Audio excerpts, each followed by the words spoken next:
Hi hello friends, ನಮಸ್ಕಾರ. ಇವತ್ತು ನಡೆದಿರ್ತಕ್ಕಂತಹ Chitradurga bus ದುರಂತ ನಿಮಗೆ ಎಲ್ಲರಿಗೂ ಗೊತ್ತಿದೆ. ಅದ್ರ ಬಗ್ಗೆ ಸ್ವಲ್ಪ ವಿವರಣೆ ಕೊಡೋಣ ಅಂತ ಹೇಳಿಬಿಟ್ಟು ಡಿಸೆಂಬರ್ 25 ಬೆಳಗಿನ ಜಾವ 2:45 ಅಷ್ಟೊತ್ತಿಗೆ ಬೆಂಗಳೂರಿನಿಂದ ಏನು ಗೋಕರ್ಣಕ್ಕೆ ಸ್ಲೀಪರ್ ಕೋಚು ಸೀ ಬರ್ಡ್ ಕಂಪನಿಯ ಖಾಸಗಿ ಬಸ್ ಏನಾಗ್ತಿರುತ್ತೆ ಹೋಗ್ತಾ ಇರುತ್ತೆ. ಮುಖಾಮುಖಿಯಾಗಿ ಬಂದಂತಹ ಕಂಟೈನರ್ ಲಾರಿ ಬಸ್ಸಿಗೆ ಡಿಕ್ಕಿ ಹೊಡೆದ ರಭಸಕ್ಕೆ ಏನಾಗಿದೆ ಅಂತ ಹೇಳಿದ್ರೆ ಡೀಸೆಲ್ ಟ್ಯಾಂಕ್ ಏನಾಗಿದೆ ಓಪನ್ ಆಗಿದೆ.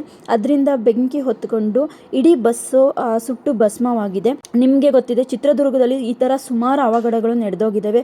ಇದು ನಡೆದಿರ್ತಕ್ಕಂತಹ ಚಿತ್ರದುರ್ಗದ ಹಿರಿಯೂರು ತಾಲೂಕಿನ ಜವನಗೊಂಡನಹಳ್ಳಿ ಕ್ರಾಸ್ ಬಳಿ ರಾಷ್ಟ್ರೀಯ ಹೆದ್ದಾರಿ 48ರಲ್ಲಿ ಇದು ಅಪಘಾತ ಸಂಭವಿಸಿದೆಯಂತೆ.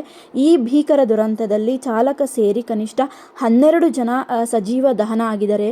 ಇದನ್ನು ಕೇಳಿದ್ರೆ ತುಂಬಾನೇ ಬೇಜಾರಾಗುತ್ತೆ. ನಿಮಗೆ ಗೊತ್ತಿದೆ, ನಿದ್ದೆ ಮಂಪುರಿನಲ್ಲಿ ಎಷ್ಟೋ ಜನ ಕ್ರಿಸ್ಮಸ್ ರಜೆ ಇರೋದ್ರಿಂದ ತುಂಬ ಜನ 108 ಕನಸುಗಳನ್ನು ಹೊತ್ತು ಬೆಂಗಳೂರಿನಿಂದ ಗೋಕರ್ಣ ಕಡೆ ಪ್ರಯಾಣ ಮಾಡ್ತಿರ್ತಾರೆ.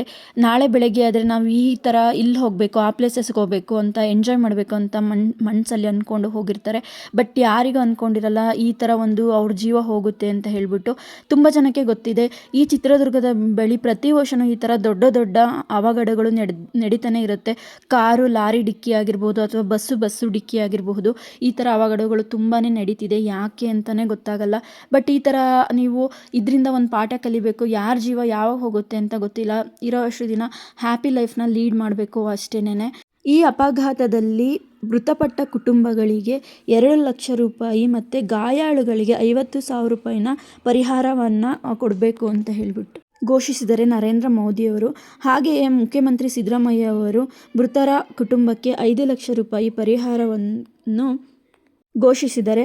ಇನ್ನು ಕೆಲವರು ಯಾರ್ಯಾರು ಸತ್ತೋಗಿದ್ದಾರೆ ಅಂತ ಗೊತ್ತಿಲ್ಲ. ಬಟ್ DNA ಮೂಲಕ